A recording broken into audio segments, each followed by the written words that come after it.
Listen.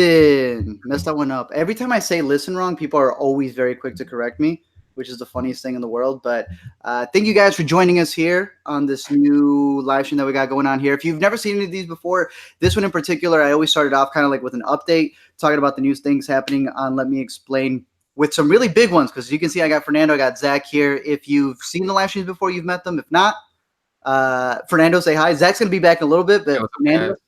What's up? That was an incredible introduction, man. I got you live over here. How's everyone doing? But like I said, I got a couple of updates, and then pretty much what we do is we record the Intercut podcast. If you didn't know, we've got like 50-something episodes over on the Intercut podcast, which is the podcast I do with my buddy Zach. And now we got Fernando, who's going to come in and help us, as well as Chase, who a lot of you love to hate. But here's Zach. Zach, say hi to everybody. Hi, everybody. I'll bring a little bit more energy than Fernando did. Wow. Pretty much. But, well, he's used to it, though. We record the podcast together. We got 50 episodes under our Fernando's a baby podcaster. I am. Yeah, you just arrived here, man. Don't you remember I actually dipped for like 30 minutes to take a call? So many people logging in going, who is this? Not what I expected. LME face reveal? It's nothing like the cartoon. But no, yeah, some of the updates really involves these guys right here, because part of it, most of you guys know, all the stuff that I've done has really just been my girlfriend and I. We both write the videos together. She helps edit. I record. But now we've expanded. The more we expand and the bigger that we get for the A to Z show, for Let Me Explain, for Hear Me Out, what some of you may not know, which is actually the music version of Let Me Explain. We also have a website, thanks to Zach over here and Fernando, who have been writing a bunch of the articles and also transcribing a lot of the videos in order for them to have more reach. So they'll be able to explain it more. But pretty much the introduction to the website was, I had started that a couple of years back simply because a lot of people weren't taking YouTube seriously. So you can have an incredible YouTube video. Oh, but that's a video on YouTube. Sorry, we only take articles. Like, you could literally submit your thing at the .wordpress.com, and that was considered more valid than a YouTube video for whatever reason. I was like, okay. Then things quickly changed. You know, Vox becomes a thing. New York, the Wall Street Journal then starts making videos, and all of a sudden videos do have more credit, but we still never, you know, our videos may have been devalued, but we never devalued articles and the power of being able to read when you're on the train and you don't got your headphones on or whatever else. So that's what we've been trying to take all of the Let Me Explain videos to transcribe them a bit, but then also a bunch of articles that they can add to. Well, the website's also going to be a great place for all of you, the people who really like the LME videos, like the stuff that Art's been doing, where it's another place where you can navigate through all of that. And sometimes, you know, the YouTube structure might change, but this website will have a collection of all the old stuff. And as Art mentioned, we're going to be transcribing a lot of the videos. We're going to be supplying some notes so that there'll be some text to go with all these videos. So it's going to be a more complete LME experience over on the atzshow.com. But as Art mentioned, we're also doing some articles, things that are in the mold of the ATZ show and LME, articles that have a distinct opinion, that take the latest entertainment and try and talk about what people are talking about when it comes to that piece of entertainment. So I've been writing some stuff. Fernando has been writing some stuff for the website. It's going to be full of really interesting content soon from Art and from the two of us. So hopefully you can check it out at theatzshow.com. Yep. And as I'm reading the chat here, we are going to be doing the podcast in a little bit. So if you do have anything in the chat, shout out to the chat as always. Fernando's actually going to be highlighting the stuff. Fernando does not play around. Mm-hmm. If he sees that you guys are just, you know, bamboozling the chat, then I don't know what he's going to do. He's probably going to bring more energy than he did in the beginning. But for those saying, let's see, read some of them to give a shout out to the people in the chat right now. Right, so it's a lot. Chelsea says, I love LaCroix. Do you love LaCroix, Art? No, I think it's completely, it's just water. All right. It's just water. Okay. Gabby asks, Arturo, which website will be getting the most content? Just to reiterate, the atzshow.com. That's the website. Because the atzshow.com is going to have every Let Me Explain video. When the ATZ show comes back, which I know I get asked all the time. Probably my favorite question is, yo, I am a huge fan. You haven't posted in 6 months. You know, your stuff, I was like, well, I was a huge fan. I kind of got the second chance. When did you start that one? There's like 100 videos on there. Yeah, I did just disappear. But when the A to Z show videos start coming back, which we're also working on, when the Hear Me Out videos and when all these articles, including the stuff that these gentlemen here are making themselves, and even Chase whenever he decides to make one, all that stuff is going to be on the website. So the website is practically going to be the best place to find everything. But of course, you know, those of you who are fans of Let Me Explain, a lot more stuff coming in, and for the other channels as well. But yeah, everything's going to be on the website. Mm-hmm. Do you have another one? All I pretty much see is why I legit thought you were a cartoon, which is always because it's like, oh, that's a good joke. And there's like, no, I really thought you were a cartoon. I was like, Really? Yeah, someone's spamming cartoons Ma. aren't real. Huh? Someone's spamming Ma. Have you seen Ma? I art? did see Ma. We are working on the video for Ma. Yeah. As soon as we're done with this, I think I'm going to go record it. Nice, nice. Let's see. Are you gonna make a video on Endgame? I don't know. Once he tweets this one on Twitter. On Twitter, yeah. Once it breaks the record, once it passes that download for Avatar. Let's see. I had seen one a little bit earlier as well. Oh, very excited for Hear Me Out. Yeah, again, Hear Me Out is going to be the music version of it. So we have Let Me Explain, which I think you guys get the gist of. Hear Me Out is going to be the exact same style, concept, but with music and a different intro, which I've already used. So you can just go see what that is because we do have a couple videos. The A to Z show, when it comes back, as I had mentioned, is going to be a bunch of more short films, almost mini documentaries as opposed to a video essay. And then, like I said, the website, we're looking to get a bunch of other stuff. But if you've missed the A to Z videos, as the guy who does both channels, I can tell you a lot of Let Me Explain. So it's the exact same thing, just with a little less of the nerd writer voice, which I guess makes something more valid sometimes. I can say something in slang, and I guess it's invalid, but if I say it with a little more pauses, then all of a sudden it means more for whatever reason. If I get the lo-fi hip-hop on the bottom, then all of a sudden it's a little bit better. But yeah, we will still continue answering questions. What I'm going to do right now, if you want to pick two more, Fernando, I'm going to set up the camera. All right. You guys kind of get the behind the scenes on how we shoot these, because if you don't know, I'm in Chicago. We got New York, Florida.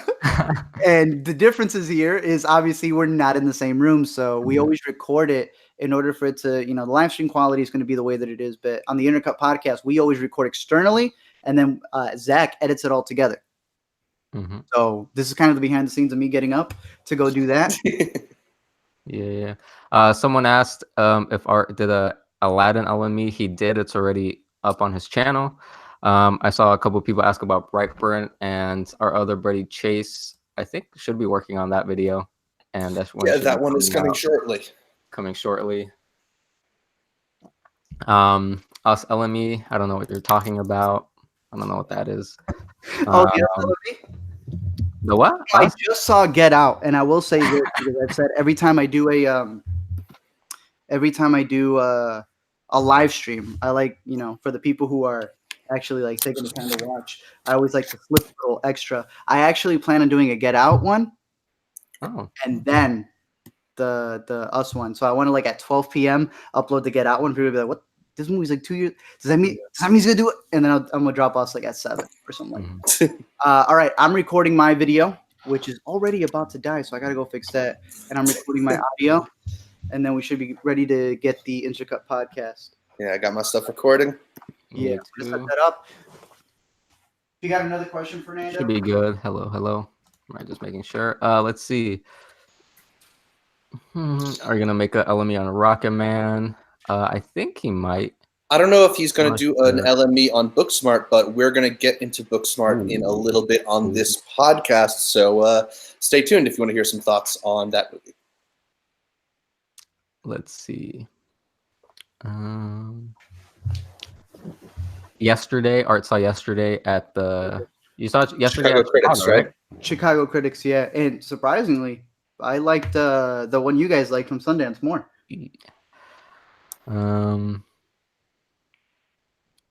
Let's see. All right, so I've set this up. I got my video recording, and I just need to get my audio recording, and then boom, we should be set. Are you guys recording? Yep. Yeah, I am. Okay. All right. Whenever you're ready, Zach. Clap in 3, 2, 1. There you go. Movie magic. YouTube. Yeah. Sweet. All right. Welcome to the Intercut Podcast, the weekly show going over the TV, movies, and entertainment that people can't cut away from. I am your co-host, Zachary Shevich, and joining me, one time I threw up and he caught it in his hands because he loves me. It's Arturo Zurita. That's what I do. We go back. I always laugh when people go like, "Oh, I know you had a podcast. I didn't know you and this man had such a tight relationship with each other." We always joke that we're are we still married? Are we divorced? I don't know what it is. I think we're on and off again. Happy Pride Month, pretty much is what we're saying here Yes. in this place. But we actually have a new person here, which he actually we recorded one back when we did Endgame and Battle of Winterfell. Right. We had technical issues with that, so everyone's saying Endgame. It's coming. Yeah, we're working on it. Endgame is one of those movies where you don't need to cover it opening weekend because everyone else has got that. Take a little bit. You know, I like using clips, so I'm just waiting for that to get a little bit. Yeah, if we're not first, we're going to be best. Yeah, for sure. Hey, look at that. I like that one right there. But no, I'm excited to be here. We have so much more stuff coming for the podcast. Every time we take a break, it's because we're procrastinating. But then on that final week, we literally start thinking of newer ideas. And there's a whole new format that I know we want to bring out where it's not just a podcast in and of itself, but we also want to do a lot of extra segments. And we used to do them. We called them after credits. But a big one that we're changing it to is Let Us Explain. That used to be the movie commentaries we were doing here. But we're moving that kind of phrasing over there to be able to cover more topics that may not be in the podcast itself, but there's so many things people ask us to talk about. And the funniest thing is we do. We're just not recording. We talk about them all the time through Google Hangout and everything else, but that's something exciting that I want to bring up because sometimes I don't make a Let Me Explain on, say, people complaining about cons and Netflix picking up things, even though Netflix wasn't even allowed there to begin with. So sometimes I just let them in the Aladdin video or the Perfection video, but that would be a way to have us have an entire thing. Right. This podcast is a great place for us to kind of supplement the other videos and add some more thoughts that don't necessarily fit into an LME or don't make up a whole LME on its own. So this is a great place to send us questions. If there's stuff that we haven't covered on the Let Me Explain channel, we will be able to answer you throughout this podcast. But we've got a bunch of different segments that we go through. We got producer Fernando joining us from the mysterious episode 54, but he's returned and he was going to help us navigate the live stream Q&A on YouTube. If you're listening to this or watching this after, we are live streaming this episode. So make sure you're tuned into the Let Me Explain YouTube channel, and we'll be letting people know through the social media platforms about future live streams of Intercut. Yep. Always on Let Me Explain. We're aiming for Mondays.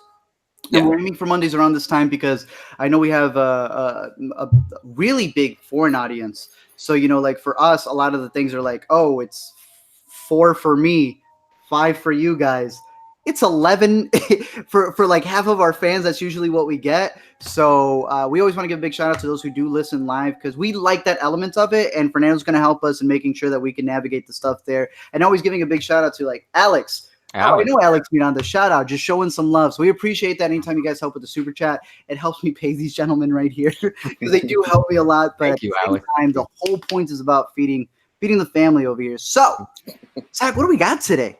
Well, in a little bit, we're going to talk about the Cannes Film Festival as well as some movie ticket subscription services. But first, make sure you're subscribed to the Intercut Podcast, either the video podcast on youtube.com/intercutpod or on the audio podcast, which is available on most podcatchers. Also, follow Intercut on social media. That's Facebook, Twitter, Instagram. We're at IntercutPod on all of those platforms. That's at Intercut POD. That's short for podcast. Chase, you crashing our live show? Chase. So this is Chase. This is the fourth person in the group who's helped edit some stuff. He used to be a clown prior to this. He now works, if you go to the Magic Kingdom, in Disney, just ask for the Jersey employee. But anyways, which are we starting up to? Are we starting up with the yay or nay? Are we starting up with let's start with what we've been watching. If there's anything that you've been watching that you've been meaning to talk about, that you have a strong stance on, let us know in the comments below. But Art, let's start off with you. What is the thing that's been on your mind that you've been watching? one thing: when they see us. The Got a lot new more to say about it. Yeah, this is the new Netflix limited series from Ava DuVernay. A 4-part series, I believe, and each one is almost like the length of a short movie. The whole thing is a movie. It's a 4-part movie. That's all it is. It's one whole entity, and it's incredible. I think she's outdone herself. It's better than Selma. It's better than 13. Wow. Is it as great as A Wrinkle in Time? Of course it's as great as A Wrinkle in Time. Way better than that. Dude, this thing, for those of you who don't know anything about it, she pretty much took the case that for many, they see it as the Central Park Five, and she said, I'm never going to say that phrase throughout the entirety of the show, because she believes that calling them the Central Park Five and the way that the media was able to spin it, that was their way of looking at them, being able to make them a pack and strip away their individuality. And so what does she come up with? When they see us. Already working on this LME like crazy. It's going to be a completely different style of LME. It's still in the same vein, just a little bit more serious, because that's what I'm covering. I was blown away. Zach and I were having a little bit of an earlier conversation.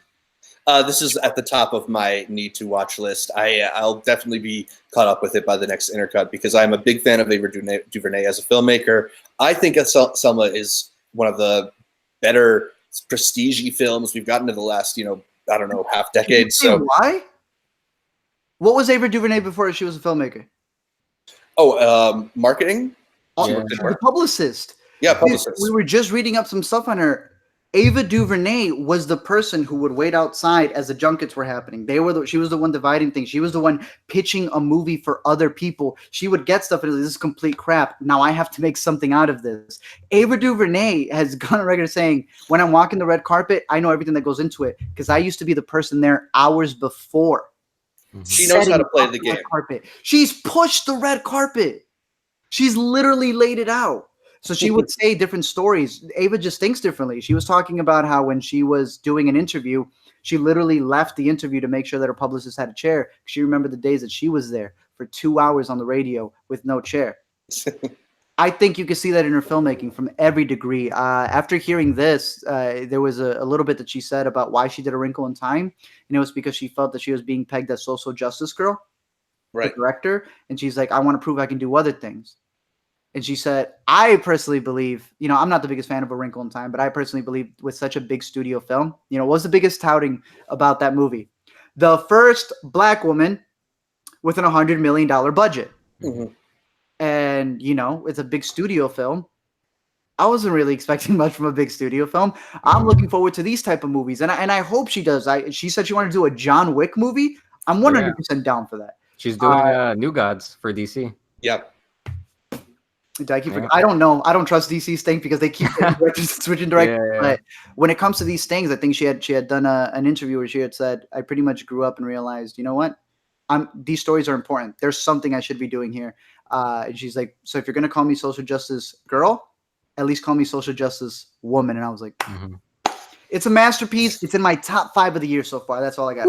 Yeah. Awesome. The way she plays with language, incredible. Yeah. Also, cool. Shout out to Amanda the Jedi. Oh, shout out to Amanda. She said, Hello, Boyos, When They See Us is a must-watch. Easily. 100%. Yeah. Which is also another segment I'm going to be bringing back from the A to Z show to let me explain. This is going on there. This is probably number 1 of May, because I'm going to count it on Thursday night. Yeah. So. I saw the first episode like 2 days ago at like 1 a.m, and I was just like into it the whole time. Like the entirety of it? No, I haven't finished it, but like if it wasn't 2 a.m, I would have binge watched it. But I was so tired. But like the first episode made me cry already, and I was just like, dude, this is crazy stuff. I was telling Zach, I was like, the way she ends episode 1 was her literally saying, "Hey, Academy, you done messed up." In one of the most incredible endings to a pilot I've ever seen in my life. And then the way she ends 3 and 4. Yeah, it's one of the best of the year. It's very exciting. Very exciting. I don't know what you guys have been watching, but that's been my main thing. For me, I'm also watching something on Netflix. It might be the exact opposite of When They See Us. The Unauthorized Bash Brothers Experience. This is the new Lonely Island joint from Akiva and Andy. In this one, it's kind of the latest in their series of riffs on sports ideas. They did the Oh yeah, they did the tennis one and did the Tour de France one on HBO. This one's a little bit different, and this is they're calling it a visual album. There's definitely less of a story going on here, and it's much more of the Lonely Island, straight rap songs that have ridiculous rhymes and jokes and bars, and it's a much more pleasant experience than you're expecting when you hear that this is going to be a visual rap album about the Oakland Athletics in the late 80s, Jose Canseco and Mark McGuire. But, I think baseball. What? It's baseball oriented? Yeah, they play Jose Canseco and Mark McGuire, Andy and like not a variation of them, like when he was Lance Armstrong, but he wasn't Lance. He's literally playing? He's literally playing those guys at the peak of their powers and steroids. Is it on HBO too? No, it's on Netflix. So they've swapped over to Netflix. And for me, this is just like another chance to sort of spotlight the really great work that the Lonely Island team has done. Pop Star is, I think, a super underrated comedy, one of the more underrated comedies. Viral for a random reason, a couple of exactly, because there's all these really great little bits that I don't know if necessarily got fully appreciated at the time, but Andy Samberg has been for years putting out these really interesting musical hip-hop comedy hybrids that are really fun and don't kind of skip. I think there's a lot of musical comedy that kind of skips on the music or skips on the comedy or is just obviously a joke. I feel like he does a really great job, he and the whole Lonely Island team, of finding that middle ground where it has a lot of solid humor in it, but it's also referencing things, and it's also just earworms. I have the hook for Jose and Mark just stuck in my head. So make sure you check out the unauthorized Bash Brothers experience on Netflix. It is a fun ride. Dude, I'm always surprised how they even have time to do this. Right. Yeah, because my girlfriend was watching, Alina was watching, what's the show he's on with the cops? Brooklyn Nine-Nine. Oh, yeah, I was that. And I remember I was like, didn't that get canceled and they get picked up by somebody else? And aren't they like ready to get syndicated with this bad? When I was like, how is he finding time to then still make these original things with his buddies with the Lonely Island? And then the Lonely Island is producing so many movies. I can't think of what the last. They're producing Pen 15 also, that Hulu show. They produced another thing that we saw at a film festival, and I'm blanking on it. And they're not just like throwaways. These are like really good projects. Yeah. These are projects that, like we just said, may not be the biggest splash when they come out, but then they go viral 5 years later. So it's like I'm impressed with the stuff that they're making. Exactly. So get on it now before it becomes like the funniest thing 5 years from now. Yeah. What about you, Fernando? What have you been? What about me? Not so much TV, since I'm really bad at that, but I've been going to the movies a lot. May have a ton of like big-ish movies that came out, but most of them kind of disappointed me, honestly. I think I'll say my favorite one, I was pleasantly surprised by Aladdin. I know you just made your LME on it. I didn't hate it. I was expecting to hate it, like but I've been seeing outright. But it was seen it. Yeah, it was a like entertaining movie. I went in expecting something and came out, having been satisfied. The Perfection, obviously on Netflix, made massive waves over social media, and you covered that one as well. Insane. And then Godzilla, man. I've seen a lot of stuff about Godzilla, and as a big Godzilla fan, I grew up watching the Japanese movies. I wasn't very pleased with what they gave us, even though the monster. Mad as everyone else, though. I'm not as mad as everyone else. No, I really enjoyed the monster stuff, but yeah, like all the human stuff was just. I don't even want to. Was dumb. I'm gonna tell you this right now. Vera Farmiga, right? Yeah, Vera Farmiga. Hated her. Yeah. And then I pulled on When They See Us. Hated her even more. Oh yeah. So yeah, she's been having a great week, but terrible week as well. Yeah. Great performances. So good. I hate her. Yo, what about that Pokemon movie? Because as far as I know, you are probably one of the top Pokemon fans I know. Man goes to the early screening. Yeah. He comes out and he says, "It's counting the Pokemon." Right, counting how many Pokemon are on there. Yeah. It's kind of the same thing as Godzilla, honestly. Like the things about it that I liked are the actual Pokemon, but all the human aspects of Detective Pikachu were so like dull to me and dumb Like the whole third act was just like really whatever, honestly. With the whole wheelchair villain guy and wanting to, without giving spoilers. But yeah, I was just really let down by it. But it had good potential. They did the world building really well, I think. I'm just starting to notice a pattern. As long as there are no humans in the movie, Yeah. then you're gonna like it. Uh-huh. So what did you like? What did that? Rocket Man. Rocket Man's really good. Oh, okay. The one that I Yeah. haven't seen yet. Yeah. Yeah, Rocket Man's really enjoyable. I'm not a crazy Elton John fan, obviously not of my time. I'm way too young for that. But his music's really good. Taron Egerton does a really great job and actually sings, unlike someone else. That was the thing. I was Yeah. listening to some music throughout the weekend, and I was like, Mhm. "Did Elton John released it? Oh, it's Mhm. it's the album," and I was like, Taron Egerton. Then I Yeah. remember he killed it in Sing. Yeah. And it's so funny because in Sing he sang an Elton John song. He He sang did, "I'm Still yeah. Standing," and then Yeah. he sings it, and And he did a and it- fantastic job. So it's like, it Mhm. shouldn't even be a surprise. But, Yeah. that man is Not to compare it only to Bohemian Rhapsody, but that is kind of like the music biopic taking up all the oxygen in the room right now. It won Best Picture, or excuse me, not nominated for Best Picture. It won Best Actor for Rami Malek. How would you compare Rocket Man to Bohemian Rhapsody?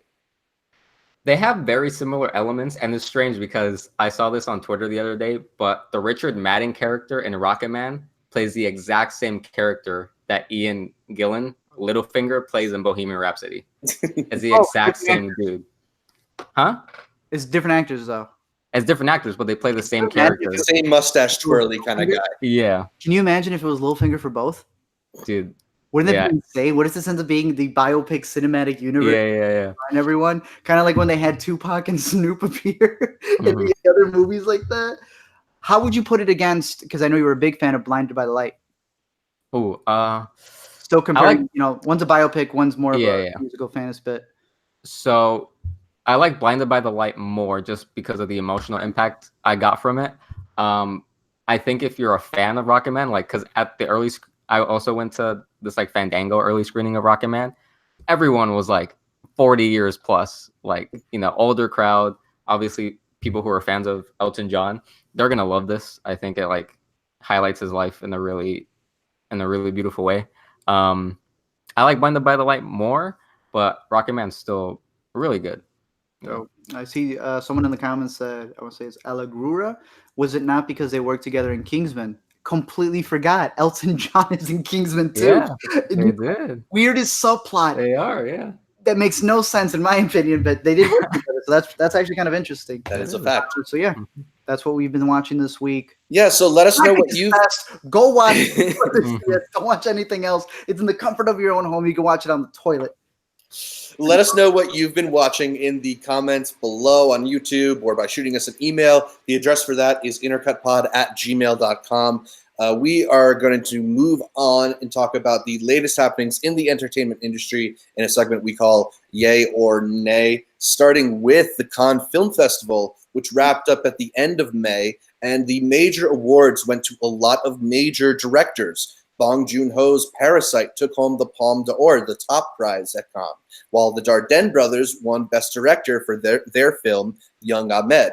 The latest from Pedro Almodovar earned Antonio Banderas a Best Actor award, and many critics thought Best Screenplay winner Portrait of a Lady on Fire was one of the most notable films in the festival.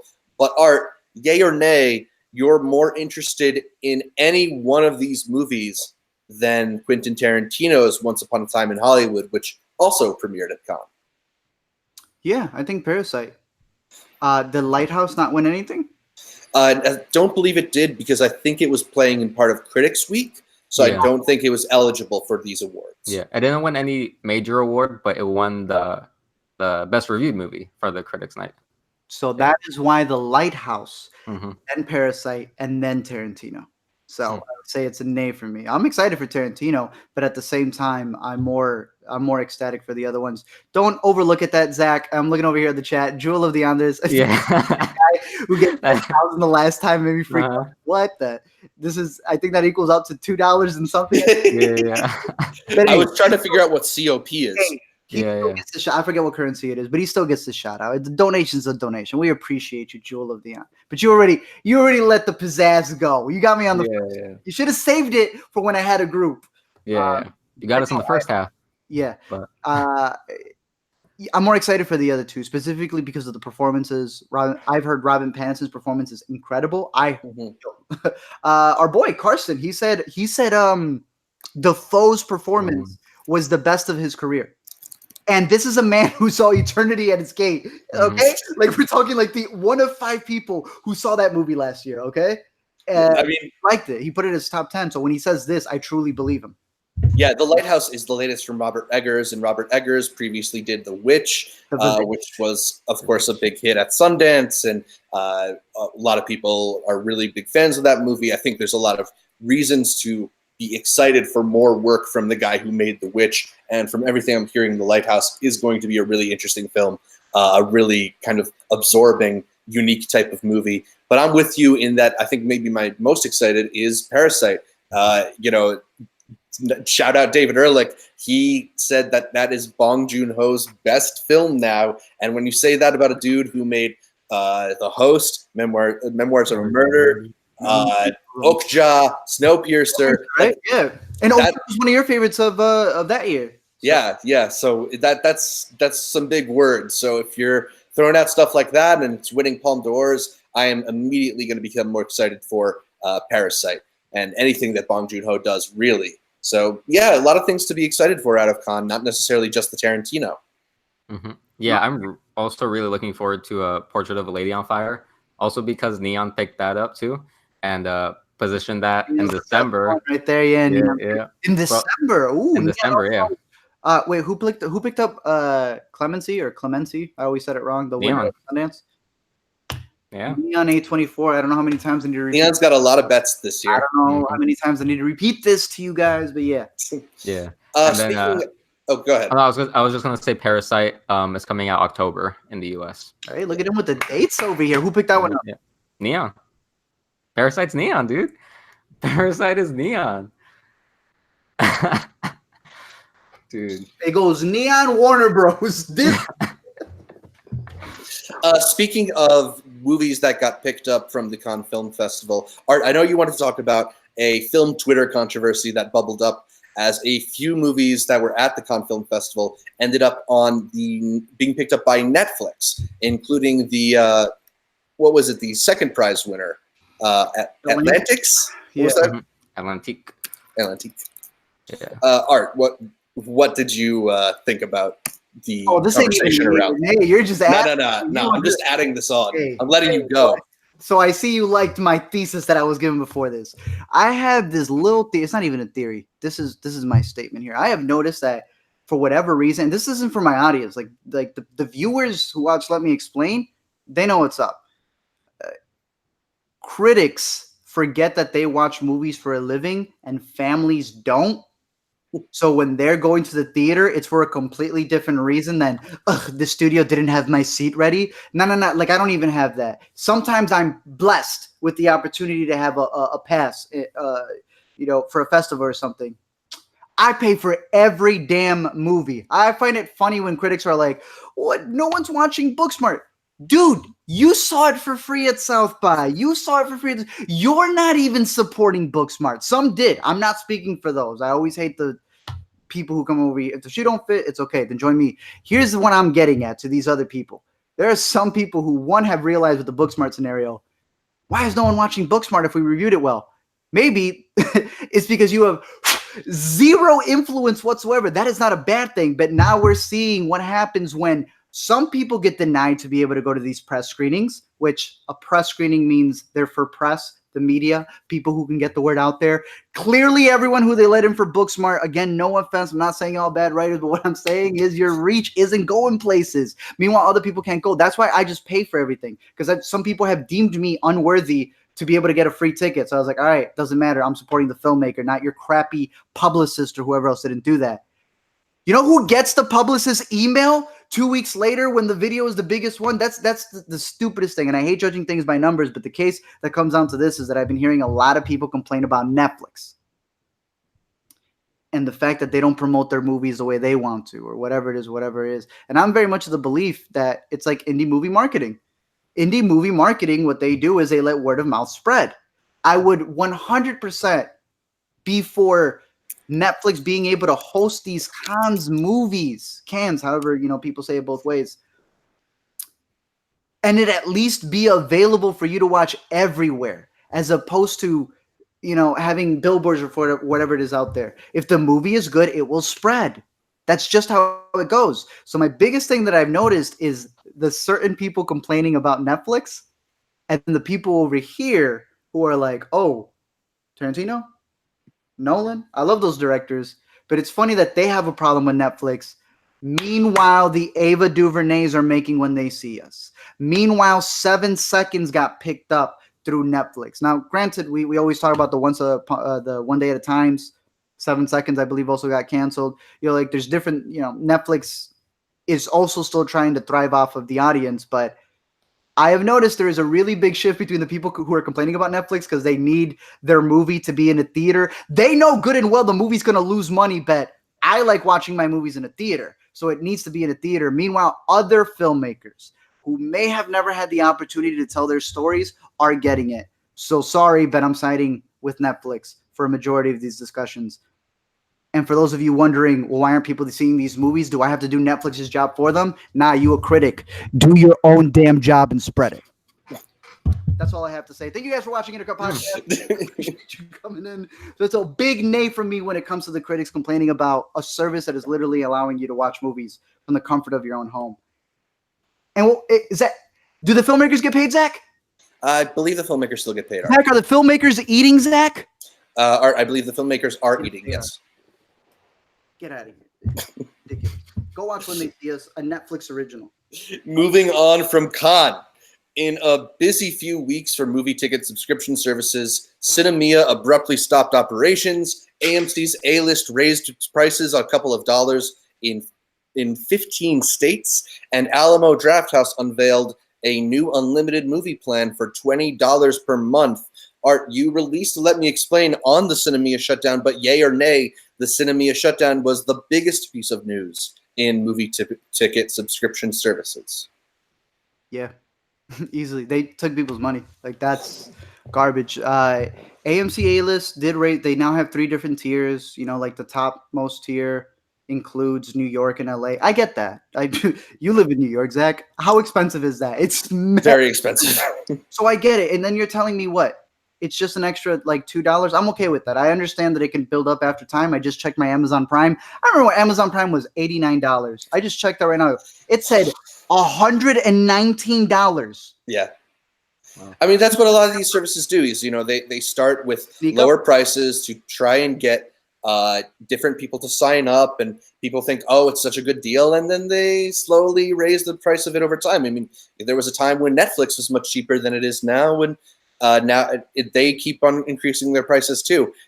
People are making a lot of noise about how cheap Disney Plus looks.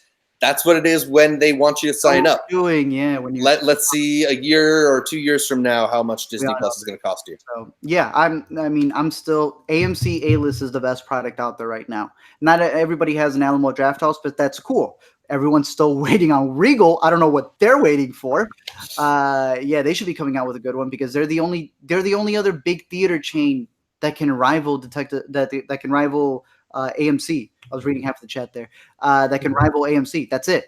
There's no other theater that can rival that. In terms of the Cinemia thing, I think it's time for those third-party services to leave and to leave it for the theaters because that was one of the biggest scams. And I remember when I first talked about them, when I said they were an option, I said, yo, be careful because just like MoviePass, that's switching on you, Cinemia can easily do that. But what they did, if you see the video, crazy. Yeah, and I think that's ultimately what this news kind of is. It's sort of maybe a death knell for those third-party services and kind of the final straw that's going to make this movie ticket subscription thing be more of a theater-based operation moving forward. Yeah. It's official. Robert Pattinson is set to play the Batman in Matt Reeves' The Batman movie. Internet's reaction was pretty evenly divided between people baffled that the former Twilight star booked the role and other people telling everybody else that Pattinson kind of has done a lot of great acting in the years since Twilight. No, seriously, have you seen Good Time? Art, yay or nay, Pattinson is an exciting choice for the Batman. Incredible. Incredible choice. Incredible. I believe I can't remember who tweeted this out. They said, "I hope he does this movie. I hope they give him the franchise." And then he just dips and never does another movie with a big director ever again. And he just does these independent, like French films. More high lifes after this, just more high lifes than Yeah, after yeah. this. I'd be down for that. We've been on the side of Robert Pattinson for the longest time. Some Yeah. people have only seen Twilight and think he's done nothing since. Yeah. But that said, there's some good Twilight jokes that I tweeted one of them that I thought so funny. What did they say? Worst vampire ever. Took 10 years to turn into a bat. Come on, that's funny. Yeah. Some jokes. Yeah, we are firmly Team Pattinson, even if we're not necessarily Team Edward here on the Intercut. We think he's a great actor. He's incredible. And when you look at the stuff that not only him, but Kristen Stewart, and I'd throw Daniel Radcliffe into this too, the way that they've gone about their careers post mega young adult franchise has been to elevate the work of either really renowned directors who don't necessarily get good funding, or working with young directors, first-time directors, new filmmakers, and putting a big spotlight on those voices. So I'm really a big fan of the work that Robert Pattinson has done post-Twilight, and if Batman gives him the kind of paycheck where he feels he can go fuck off and make another few crazy movies, indie movies, Cosmopolises and stuff like that, awesome. I'm excited about that. So let me flip this to you on this side. Do you think he's going to be a good fit between Jason Momoa's Aquaman and Gal Gadot's Wonder Woman? Or this is going to be a complete separate thing, just like Joaquin Phoenix's? Yeah, how sure are we that this is fitting back into everything? I haven't made my video yet, but I've been very vocal about the DC anti-cinematic universe, where they're just not doing any of that stuff. I am a huge fan of that. It's going to be like the comics when you go to the store. Some of them are interconnected, some are just their own little one-off storylines. I would love it for it to be that. So we'll see. I'm still very excited about the idea of Pattinson as the next Batman. But that's about it for our yay or nay news. We're going to move on to the topic of the week. So let us know if there's any news stories you'd like us to cover in the future. We might get to some of them in our interview section later on in the podcast. So drop us a comment down below. And I see for anybody who's on the live chat, some people are saying they're not paying attention to live chat. If you all say something pretty cool, Fernando will say something. If Fernando hasn't said anything, maybe it's because you're asking, why don't you read this comment instead of saying a good comment? Yeah, Fernando has instructions to interrupt us with good comments. So. You guys have a question, but a lot of them, as you know, the whole thing is going to go up afterwards. And like I said, we do the intercut. We cut it up with the HD video. But a lot of the questions we've kind of already answered beforehand. So it's like when people say Brightburn 27 times, I answer. It's coming. It's coming. I'm still going to get Brightburn's questions for that. So unless I spend the entire time saying Brightburn, yes. And the next question is about Brightburn. Brightburn. And the next question for the person, so I can't fully do that. Brightburn, Endgame, all those videos will be coming. But if you do have a question you want us to answer after we do Topic of the Week, right? I think Topic of the Week is next. Yes. We do our little interview section. So it's just as many questions as you got. Just hit us with it. All right. So Topic of the Week. Disney's live-action remake of Aladdin was released in theaters Memorial Day. Sorry, the dog is whining.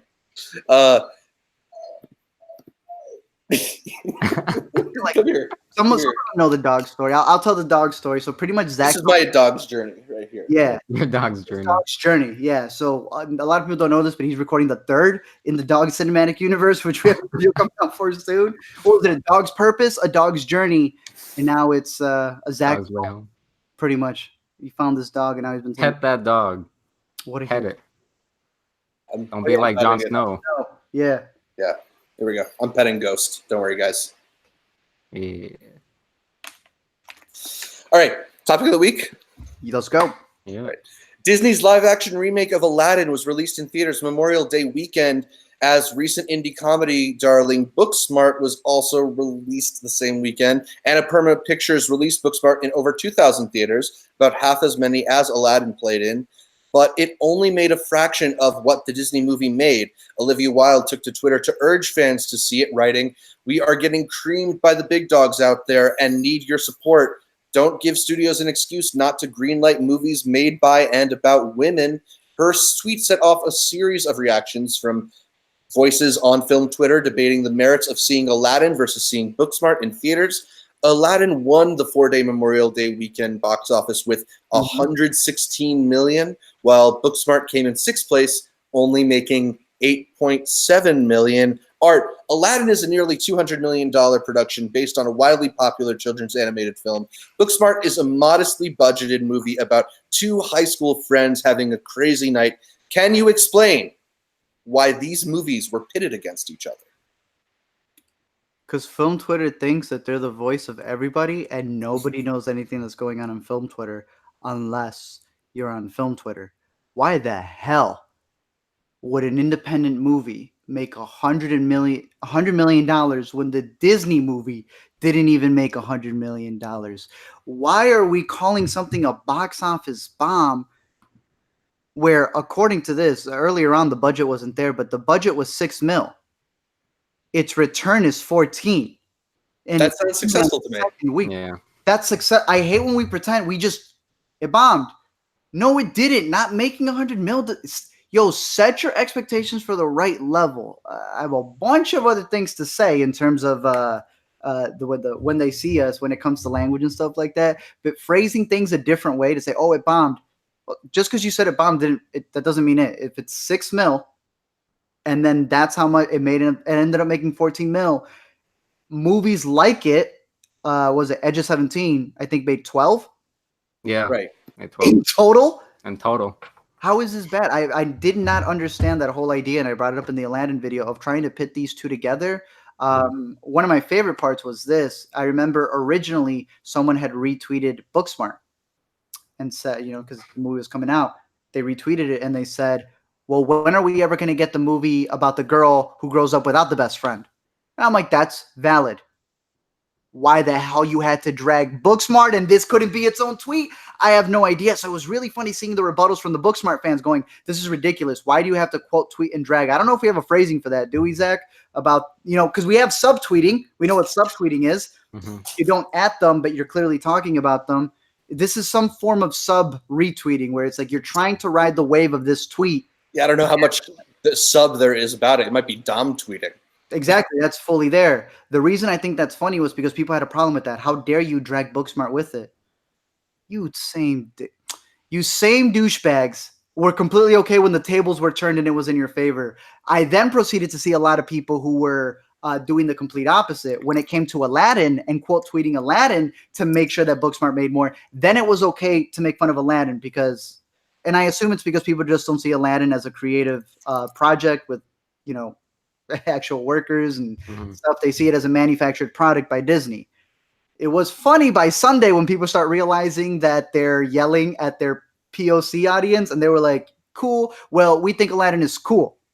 Why are you making fun of people of color movies? And you're only and that's when the waves then turned from this independent movie made by a female filmmaker with female stars, LGBT centered, to then like, oh, this movie, instead of pushing themselves, wants to drag this other one. All right.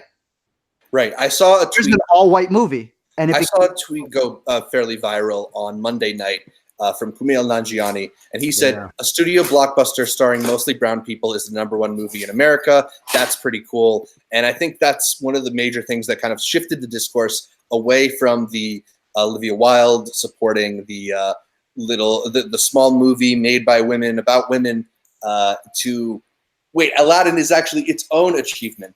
And I think that kind of highlights a thing that you and I have been talking about, is that there's not necessarily a reason to clash these movies against one another, pit them against one another, except for the fact that they both came out the same weekend. Yeah, which don't release movies come out the same weekend all the time, literally every weekend. Aladdin was coming out that weekend. Why would you do? I mean, if it was counter marketing, then I guess you'd be mad at the publicist. Exactly. Be mad at what we were saying earlier. Maybe next time, don't invite press whose only readers are other press. Invite people who will actually reach out and get more people to do that stuff. I haven't made the video for Booksmart yet, but I enjoyed it. And that's why it sucks that now it's been, pitted against people who do like Aladdin, because it's like now those people don't want to give it the time of day. And I think it's crazy. I think it does a disservice to both movies because it almost makes it like you can't be a fan of both. You have to pick and choose. Yeah. That's terrible. I don't know, Fernando. Yeah.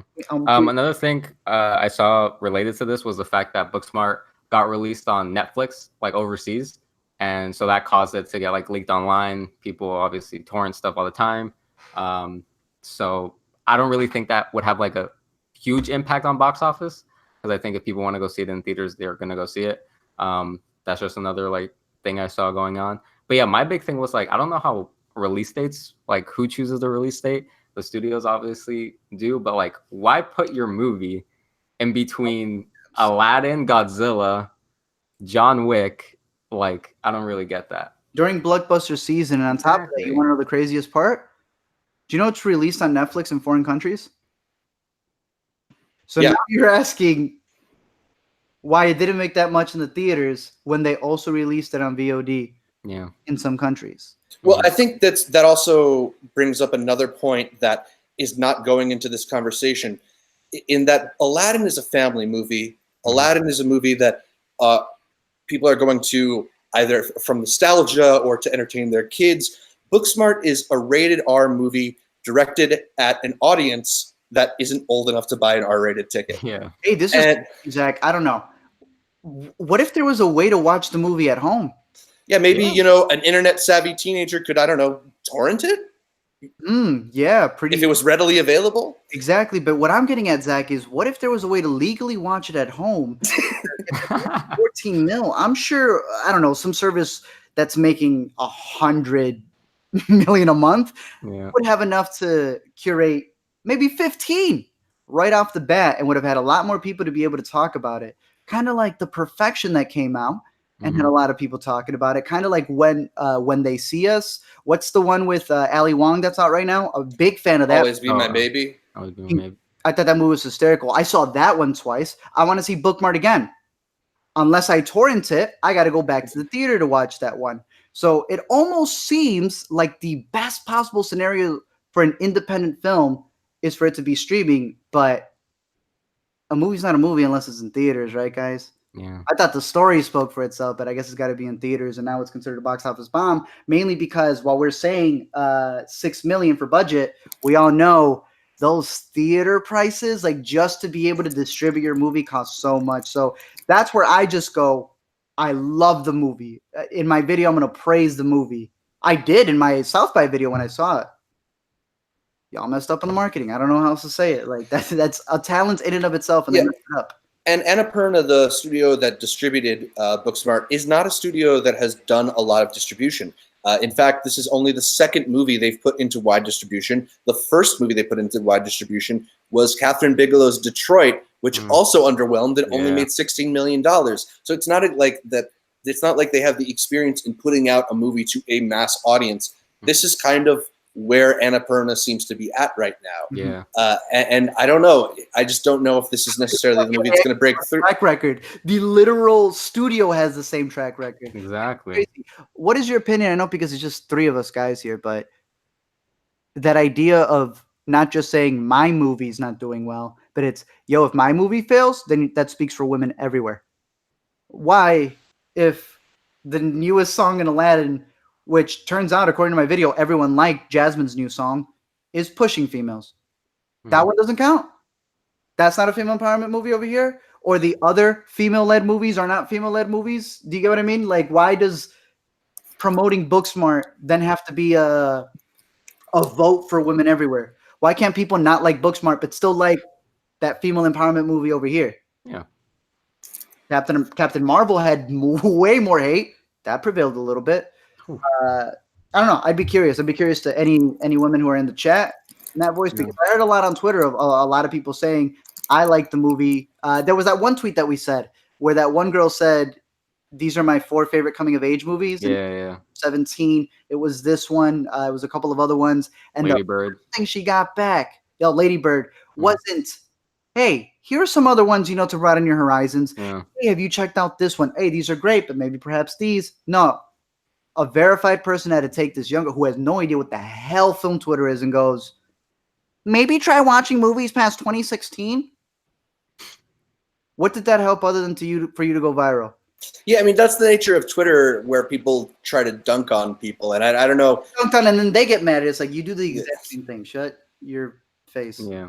Yeah, and I think that kind of Twitter culture is kind of what fed into this whole Aladdin versus Booksmart thing, where we have to declare a winner, and people shunned Aladdin and went to the progressive female comedy, or what Aladdin's success at the box office says about people of color leading studio movies, and I don't know if any one single event is necessarily a bigger indicator or as big of an indicator as people like to say it is. Yeah. Just because we got Aladdin doesn't mean that we're in a post people of color are in successful major releases era. Zach, equality, racism doesn't exist anymore. Aladdin made 100 mil in the box office. It's over. Right, and just because Booksmart didn't make 100 mil doesn't mean we're not getting female-fronted movies. It's something that happens in a collective.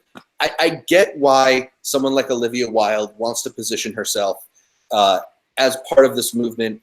Yeah, it's weird that she's the one who phrased it. It's like she didn't get given the name; she just wore the mantle on herself. And right, and there's a cynical way to look at it in that, like, is she doing this simply to garner attention and support from certain communities, or there's the way to just believe she's doing it as an authentic act. Yeah, let the movie speak for itself, and you made a good movie.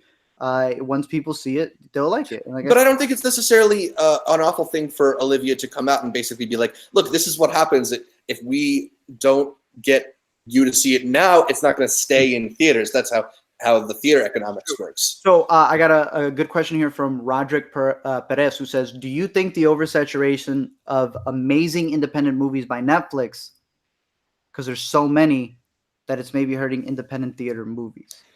I want to say no, mainly because of Hereditaries and Searchings and movies that are independent. I don't think so. I would say that it's the saturation of gigantic blockbuster movies that's hurting the films like Booksmart. If you look at what beat Booksmart this weekend, it was not just Aladdin. It was the third week of John Wick, and it was another week. I don't have it in front of me. I'm gonna pull it up. But it's Pikachu.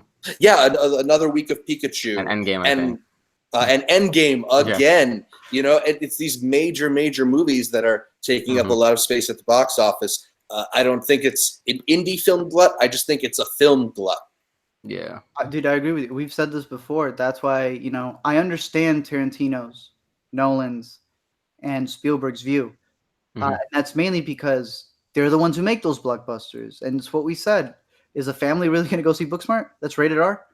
Or are they going to go see Aladdin? Are they going to the theater to go see Spectacle when they own their own OLED TV at home? You know what I mean? So it's like you can't really get the full experience of a blockbuster movie at home unless you got your home theater system. But you don't need a home theater system for Booksmart. It's a small movie. It's almost you don't need a home theater system for Booksmart. You look at high school movies that are classics like Dazed and Confused, or there's a lot of them that are cult classics, and cult classics become classics after they're in theaters. I think that's the destiny of Booksmart. Yeah, and I saw someone else who had tweeted that, who was making fun of Netflix, only to then say later, hey guys, Booksmart's good, and I can guarantee you once it's streaming. Don't give props to streaming when you were just making fun of streaming for the constings. That's the best way to put it. Cult classics become cult classics, not in theater. So why do we put so much emphasis on box office when we know that there's still a whole nother tail end where it's going to be able to make money? Yeah. And in fact, we've created a system where we don't have to even worry about wasting money. Just forget the theater experience. Go straight to the cult classic status. Go straight to becoming Bird Box. Go straight to becoming The Perfection. All of those movies that are there. You have so many options. Hulu, HBO. Take your pick. Yeah. But you want to be in a theater. I get it. I one day wish I could be right there on the marquee too. Yeah. Yeah, and I guarantee later, when Good Boys comes out, since that's being compared a lot to Superbad, if that does even slightly better, so it is going to do slightly better. Even if it does slightly better, it's going to resurface again. This conversation is going to come back up. Yeah, because then it's going to be like, you see what happens when it's guys. Yeah, stick to yeah, exactly. We'll see. All right, so those are our thoughts on the topic of the week. Let us know what you think down below in the comments, or by shooting us an email at intercutpod@gmail.com. That's intercutpod, intercut, P-O-D. That's short for podcast. we are going to move on to the interview section. This is the section where we take questions from viewers like you. Hopefully, Fernando has been navigating the group chat a bit and pulling some questions out for us to keep this thing going. You can open up the floor to any new releases, any old releases. We, want to satisfy whatever curiosities you have, I guess. That sounds like weirder than I wanted it to. Feel free to ask them. I do have two here that I'll start off with as more of them come rolling in, which is Ethan says, why the hell are people trashing a coming-of-age movie versus a children's movie? Exactly. Yeah. Zach said, other than the release weekend? Nothing in common. Nothing in common. And that's funny. Interchange Aladdin with another movie, I'm sure they would have been like, wow, Godzilla? Yeah. Wow, against Killing John Wick? Yeah. Natalie Saldana actually responded when I had asked. She said, girl here, Booksmart didn't look entertaining to me. I was those girls who just studied my whole life, and this movie just didn't appeal to me. I don't know what else to say. That reminds me of the Captain Marvel thing, when was it the Mary Sue said, if you're a white critic and you're not a female, don't review this movie. And then all the female critics were like, I didn't like it. Are you saying I'm not a woman? It was a whole interesting debate that happened there. So I mean, like Fernando said, it's just going to escalate. It's never going to go. I heard just take a better route. I heard an interesting point on the Big Picture podcast. Is Booksmart just not a great title for a movie? No, that sounds so. You want to know what I think? Booksmart, an owl with a pencil and like a book and like one of those terms. Like an apple. People keep comparing it to Superbad, but Book Smart and Super Bad give you very different feelings. Way different. So I don't know. We'll see. I see one that's from Let Me Explain's biggest fan. He says, do you think Disney is running out of ideas and going just to live action? Wait a minute. Did we find him? Yeah, he's right there. I saw him earlier in the chat say he changed his name to that. Hey, guys, we found him. Hey, we got him. We got him. The rest of y'all can go home. Do you think that Disney's running out of ideas and going live action? I actually heard a really good rebuttal to this, and then I'm sure we'll all chime in with why none of us are really the biggest fans. I haven't been a fan of them since they started. I did not care for Alice in Wonderland or Cinderella or what was the other one? Beauty and the Beast? Even Beauty and the Beast. I've all thought they've been okay. I haven't hated any of them. I just felt no purpose for them. People seem to have a lot of purpose for them, and then they just stopped. And that's where I'm like, either stay consistent or be, blue is the warmest color was a great movie. No, it's not, but y'all awarded it. I did not know it won the Critics Award for Best Picture. Not the Academy, not this, the actual critics who are now saying it's bad. Forgot they have their own film festival, their own award circuit, and awarded it. Anyways, someone gave a really good point. I saw several people tell me this. Did you know Disney has a clause, Walt himself has a clause that he expected the movies to be remade or re-released? And to some, that's why they theorized the vault thing, that the re-release of something of being in the vault would be like, renewing it again. And then somewhere along the way after his passing, they realized, wait, we can just make these live action, and that also solves that thing. Especially when you realize, well, once we're streaming, we can't put things in the vault. All that needs to be open. So what's our new way of re-releasing? Live action. Live action. Almost like a Fantastic Four. We got to release a Fantastic Four or we lose the rights. Except here, they don't lose the rights. They just lose it being in the sphere of pop culture. All that's really, really compelling in theory, but I really think it's much, much simpler than that. And Fernando actually brought it up on the ATZ Show article he wrote over at the www.theatzshow.com if you want to go and read it. These are cash cows. They make a lot of money. Even the ones that don't make a lot of money make a lot of money. Dumbo was a failure, and that made hundreds of millions. Hey, Zach, do they just make money off box office? No, they make money off of every part of the process. When you realize that Cars made 400, I think it was Cars 2, one of them made 400 million, you're like, that's it? And then you read that it made merch. 5 billion in merch. They got a whole ride at Disneyland where you ride in Lightning McQueen. Great ride, by the way. Yeah. Fantastic ride. Yeah. There is a whole nother side to it, man. I know we're getting a bunch of questions. Yeah. I got some. The good ones. So this one's pretty deep one. It must be Beck asks, what have you learned from watching so many movies? Best lessons learned?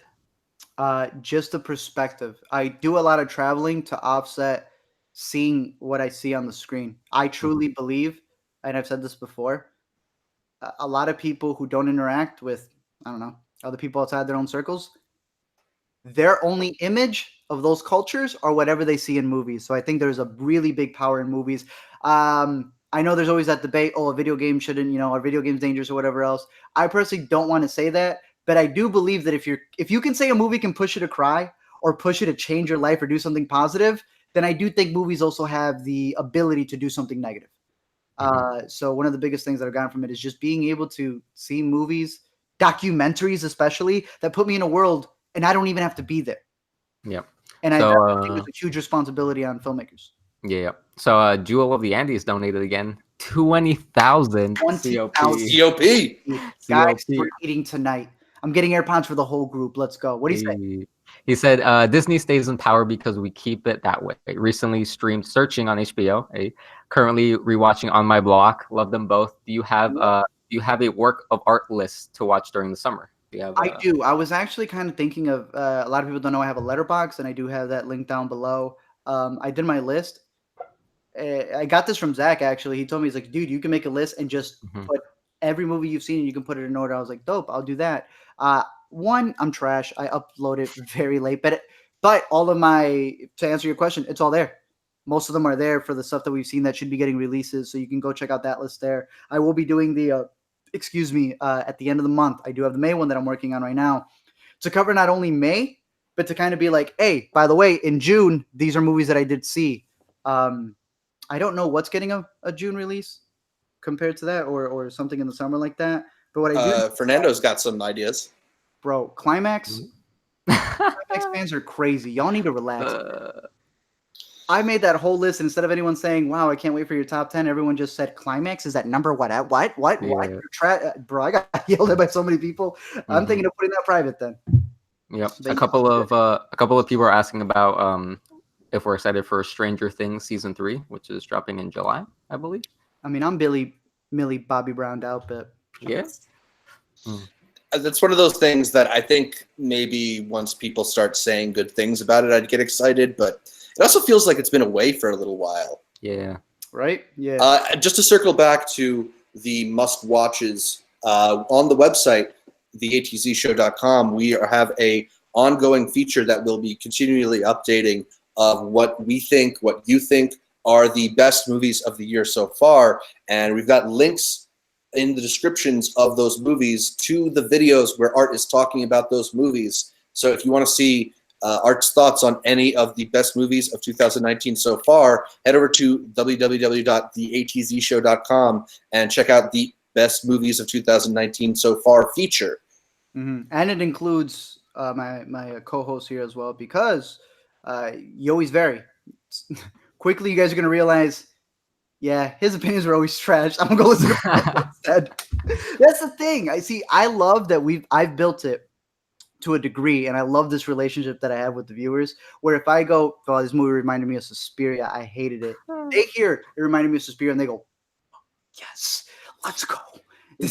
I like that they know that if I don't like something, they may like it, and it's been that type of thing, because I think that's what it should be, as long as there's consistency. But when you hear a reviewer go from like, this doesn't make sense according to your other review, I follow some people where I tend to disagree with them all the time, and anytime I disagree with them, I get so excited for that movie. It's a good thing. So I'm sure when you're watching that over there on theatzshow.com, links down below in this video as well, you're going to see their opinions as well, because they catch different movies because they're going to different festivals also. Let's see. Someone asked, what's your criteria on which movies to pick for Let Me Explains? And that's from, and it just went away. All right. So yeah, what's your process? So really all I have is, while I'm watching the movie, the more that I turn around, because I watch every movie with my girlfriend, the more that I turn around and tell her jokes, that's probably going to be a Let Me Explain. Whenever it's like I'm watching and I was like, I don't really have much to say about this. I mentioned how comedies are kind of difficult, because it's like, what am I to do? Repeat the jokes? Like, how am I competing with the joke? But usually I try to cover as many things as possible. And with the must-watch list and with the montage list, I want to cover a bunch of the stuff I just haven't. And really the only thing that's been the case right now is we moved. I never even brought up why this looks completely different, but I moved. I have my own place, and we're practically moving everything into the studio still. But once we get everything settled, yo, the amount of videos. We're already getting called a corporation, and it's just the boys and I. But once we start pumping out those videos even more, some people don't understand that us Mexicanos over here work really hard, and they're going to confuse that of having a whole BuzzFeed office, but it's just us and the boys. So, yeah. Let's see. Someone asked, what's a horrible movie that you know is horrible, but you still love it? They say for them, it's The League of Extraordinary Gentlemen.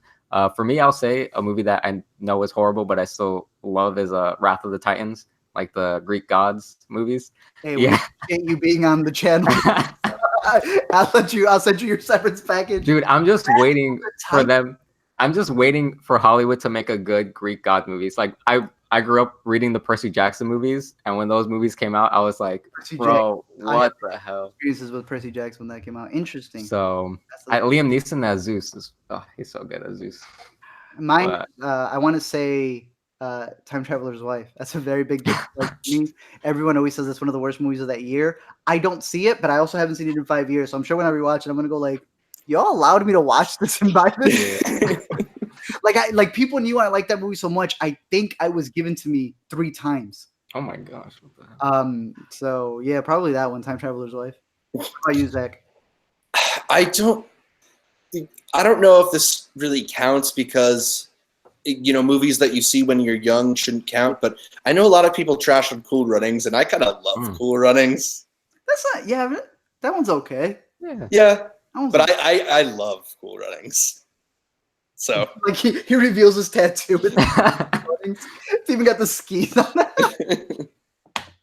All right, what else we got? We'll answer a couple more before we start wrapping it up. Yeah. Let's see. Have you seen You Yesterday or See You Yesterday? We actually covered Netflix movie. Previous episode, but I thought it was. And I am gonna do it. Let me explain on one of the big wrap ups that I do for Netflix movies. I think it starts off very corny, but they stick the landing.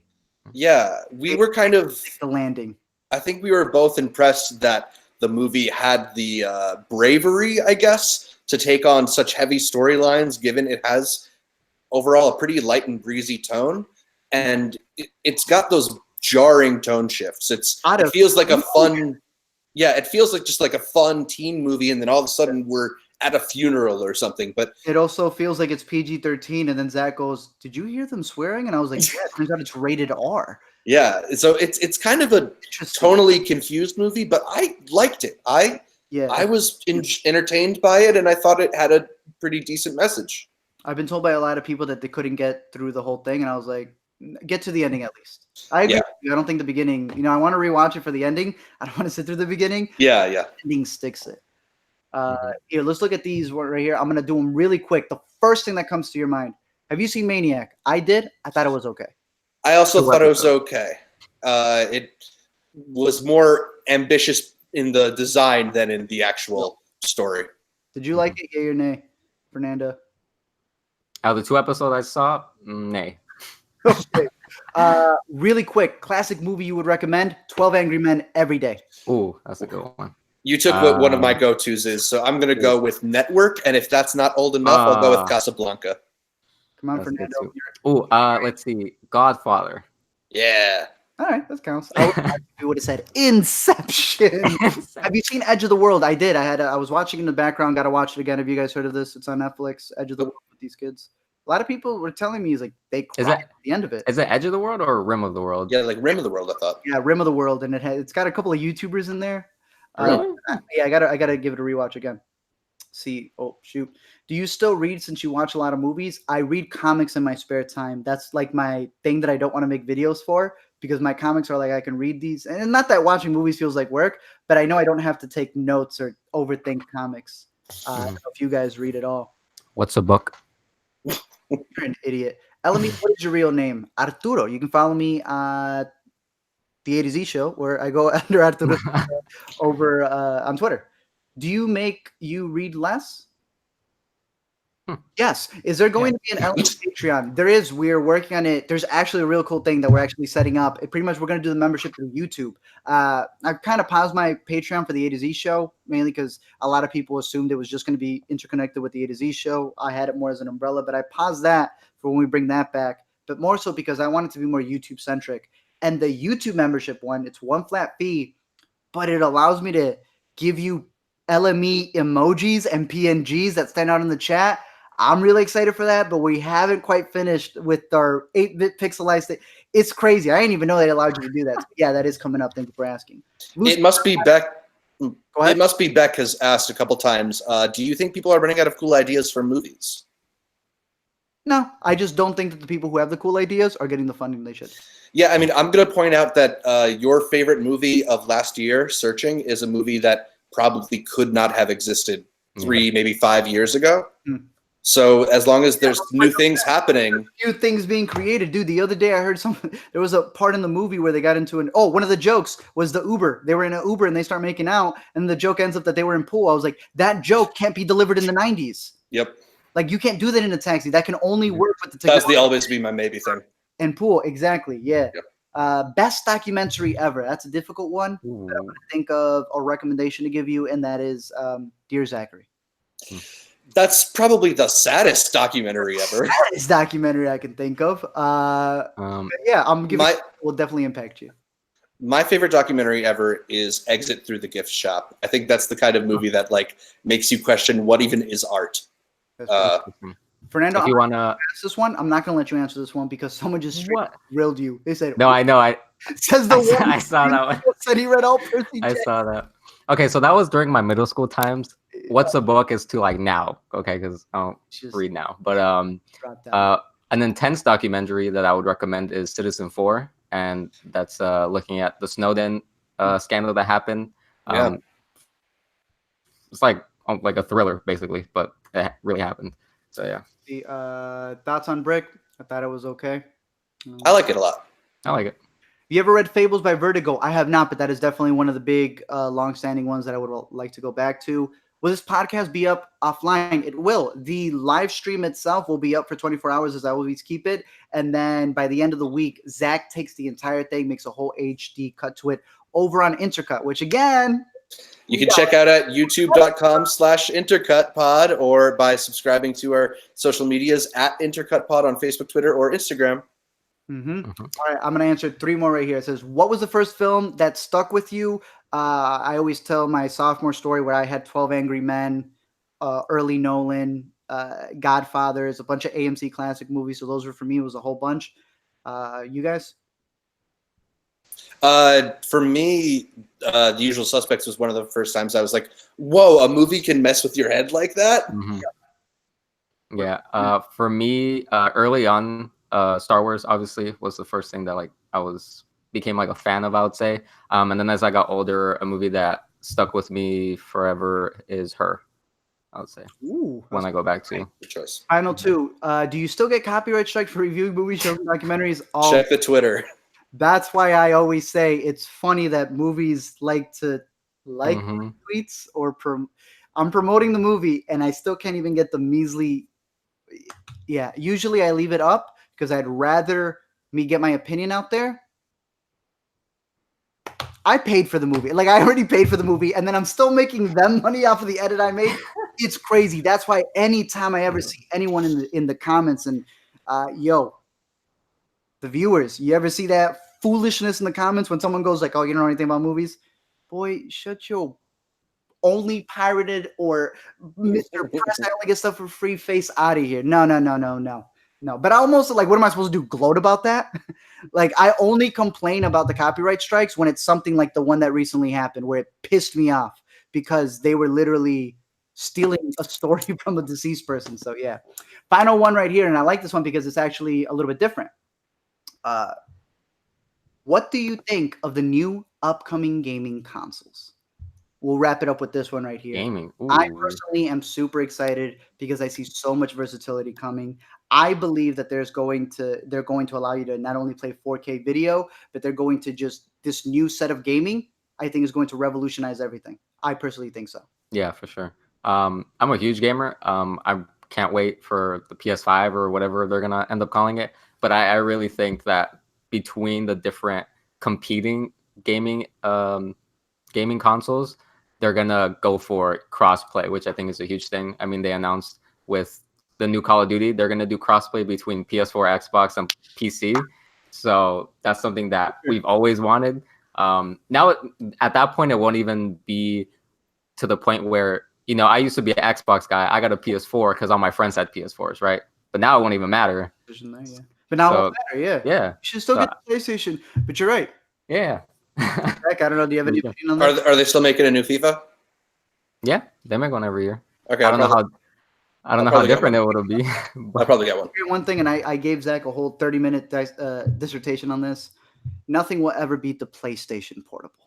PS Oh my god. for the win. It was an iPod for its time. It was a video gaming system for its time. It played movies. It had access to the internet. Young little Art back in the day, that was his first access to the internet. Didn't have a laptop. PSP will always be the greatest console of its time.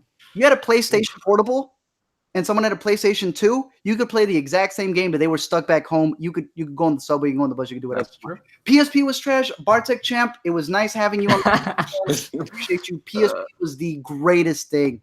It was probably the best piece of technology I ever owned, next to my iPod. Wow. But yeah, that's pretty much it. Zach, wrap up this episode. All right, so are we going to leave people with a pick for the week? Sure. Yeah. You know mine. When they see us. Watch it at home. Ain't even got to leave the house. I'm going to go with another thing on Netflix that I haven't mentioned yet. Something that I did mention on a live stream briefly, but it didn't end up in the full podcast. I think you should leave the comedy sketch show with Tim Robinson. He keeps putting this to us in the chat. And I'm like, who needs I'm going to second this. It's so funny. The scene with the chips, I have played that for Alina about 5 times. What? Every time Alina used to go, what? What? The one that's riffing off of the Walk the Line scene where the bones are their money is just the funniest thing in the world to me.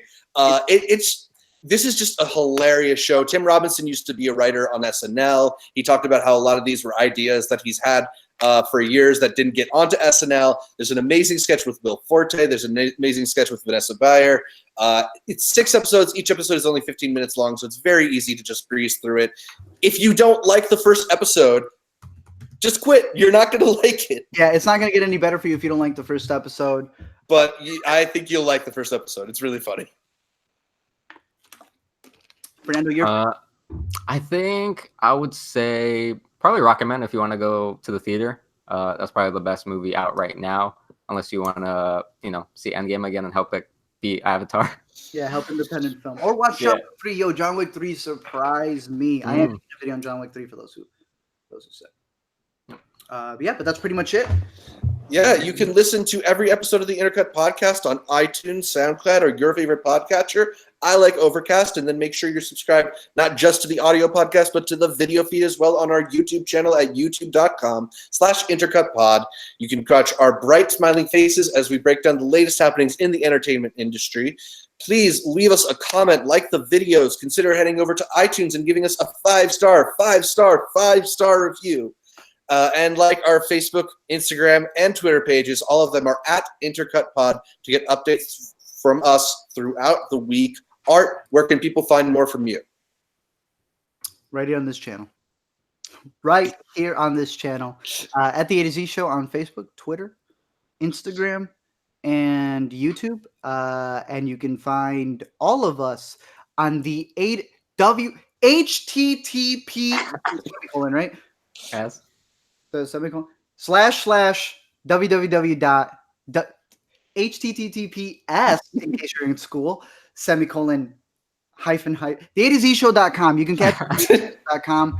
All the videos are up there. These guys are writing great stuff up there, and we have a bunch of other stuff that's all getting together. Art, where can people find? Fernando, where can people find more from you? You can follow me on Twitter if you guys want to at border_logic. I don't even know my own at. And then check out the website, guys. We put a lot of hard work into it. Zach put in a ton of hard work. Super grateful to Art for letting me hop on here and write for him. So we got a lot of great stuff coming in the future. Yeah, and shouts to It Must Be Beck, who complimented us on that website. So yeah, make sure you check it out, www.theatzshow.com. I'll be sure You can catch more from me specifically by following me on Twitter or Instagram or Letterboxd. All of them are at Zshevich. That's at SHEV for Volver, ICH. And check out my YouTube channel at youtube.com/multiplex show. That's all for this week. Thanks again for tuning in. And until next time, if you ask me, you shouldn't judge a book by its book smart. Cover. Boom. All right. So at this point, pretty much we end the podcast. We still stick around. So I know some of you guys who are asking questions. No worries. I saw It Must Be Beck said he said it's ending. Don't worry, it's not ending. That's not we'll still be here. 5 minutes it ends. But yeah, so that's pretty much the gist of what we've done. If you've caught the other previous two, this is usually what we did. Yo, my camera literally just died right now. Ooh. Mine's was just about to die too. Perfectly did it there. But yeah, for those of you guys who are watching, always know that we do these. We had some blotchy points in between because I was traveling back and forth from New York. But now that we're settling up in here, we got Fernando. Chase will be joining us in a couple of weeks when he decides to not just pop in the middle of the chat. Was he frozen? Was he frozen for you? Because he just popped up frozen and didn't move. Same for me. I have absolutely no idea. He says that was very illegal. I don't think he's allowed to be on his phone or broadcast at all from Disney. But, so y'all got an exclusive. But yeah, so pretty much this is how we recorded. We always like doing a little bit of a update thing at the beginning on Mondays. Then we're going to record the podcast and a little bit of an after show here. What's up? Did you see Raphael's comment? Yeah, they're grilling, bro. This guy is after me, dude. This dude, he was like, first he said Fernando was muted half the podcast, but he's still here. And then he said Fernando kind of plays the background for us. Yeah. I'm not gonna cut them off. Yeah, but while he's ranting. Yeah, the thing is, so Fernando, what he's doing in order to make the edits better, just so you guys know, before they think that we're complete dicks. Yeah. Hey, yay or nay? What about shut up, Fernando? Fernando is in fact actually going through the chat. Fernando is writing time stamps down. For Zach, I don't know if you noticed it, but even bigger behind the scenes is my camera records the whole way, but Zach's does intervals, which a lot of cameras do. So Fernando's jotting down every time that thing gets cut. So it's not that we're ignoring Fernando. We ignore Fernando in the chat, our real chat. Yeah. Here he's actually he's serving the purpose here. But what did he say to you? He said that I was like quiet the whole time, but I'm like, wait, what did he say? And he also said you shouldn't judge a book. Camera stops on Fernando. Oh man. Yeah, don't judge him right there. Let's see. What else do I got? He sounds like a cool little pop. A lot of people kept talking about my mustache. The thing is, I guess because I don't have facial hair on the cartoons, that's the first thing that you gotta update the cartoon. Hell no. Have you seen cartoons with facial hair? Absolutely not. What is crazy though is I can guarantee you if I shave this off, probably lost a little bit more of the pounds. No difference. But because of the facial hair, people go, you look nothing like your cartoon. You disgust me. I literally get, you're atrocious. I cannot watch your videos anymore. I was like, sorry. I don't know what to tell you. Fernando's fine appearance is enough. Eye candy. Whoa. Whoa. Thank you, Bartek. I appreciate Fernando it. right there. Someone said I can never talk about books ever again without being roasted. You? Yeah. Probably. Let's see. Don't update the cartoon. Absolutely not. I don't intend to. Tips on growing facial hair. So usually what I do is I just stare at the sun. Yeah. Don't shave. You don't shave. That's a good one, Fernando. That's a good one. A lot of people mess up and they shave, and then it goes away. Your mustache looks dangerous. Suspicious, some would even say. Fernando can never talk about movies again. Go Robster. There's your shout out. Oh, can you give me a shout? Shout out Robster. Talk about Cloverfield. I can't get enough of your theories. Once another Cloverfield comes out, definitely. Let's see. You're forgetting Pepe Le Pew. Oh, that's not really hair though. That's like fur. I don't count that. Like, that's not facial hair. That Yeah. That comes with the territory. Unsubscribe, dislike. No. Yeah. You ever get hit with one of those where you're like, oh, but that's Let Me Explain's biggest fan. No, he's not going anywhere. He changed it for us. I'm confused. Who's this guy who sounds like LME? I'm the intern. We're all interns here. Yeah. Last time I roasted Game of Thrones. This time I had Fernando. That is true. Yeah. I think. Wait, I think you might have been the one who was roasting Chase. Yeah. But why you guys say no homo though? It's Pride Month. Chill out. That's all right. It's all right. oh, did you say? Okay, that doesn't matter. I'm actually more offended. I wanted to go full out. It's Pride Month. Yeah. Don't then. We'll go eat at Chick-fil-A. Can we take a moment to appreciate everything you all do? Oh, hey, shout out to these two over here. These guys have been with me. Well, Fernando more recently, but Zach has been with me since the beginning. Chase has been with us, as you can see, with the Spotty Network here and there. But yeah, Endgame is coming up. So pretty much I'll wrap it up. Let's wrap it up in a minute because I do need to go edit the other stuff. Yeah. I have a question. What is the absolute first movie you have ever seen? That's an impossible question I have. But if I want to say, I know Toy Story is an early one, and 101 Dalmatians, I remember seeing it in theaters. I don't remember the movie, but I remember walking in and seeing it in theaters. I see that Bulls cap in the background. What? This has been since A to Z video number 1, baby. 2013. This has been in every single video. When we did Intercut on the Road, what was in the back of the car? This baby right here. Only a few have noticed. That's how I know who the real ones are. You know, you can rename your account. Let Me Explain's biggest fan, but only the real ones know that it's this. And well, technically, I did ruin it. And Perry. I don't know where Perry went, so I'm gonna be completely honest. I'm a fake fan. I apologize. Let's see. It's been over a month since Endgame. It's still making money, so I'm taking my time. What'd you think of us? I put a video up. Can you do an LME on Black Summer? I actually do have some notes. Can I send you guys some technical questions by email? I am in the master's program and would like editing help. Yeah, shoot me an email. New Child's Play? Haven't seen it. I usually don't judge things before they come out. But on that note, for those of you guys who watched the live stream, we appreciate you guys. Again, the entire Intercut is going to be up. If you're still catching this, know for a fact that we do have the live streams that stay here. Let Me Explain for 24 hours. Then we unlist it. So it's still technically there. Some people find the links. No idea how, but there's some links. I may put it in the community post. I mentioned before why I like separating them. Sponsors are dumb, and they're like, oh, so we see you got 200 and 300,000, but this video that's 3 hours. Oh, you don't see how that's different from the other videos? They really don't, and they literally count it as my average in views, which affects what the sponsorship should be. Is dumb. So unlisting it and putting it in the community tab for it to be there, I think is a better, more of a format there.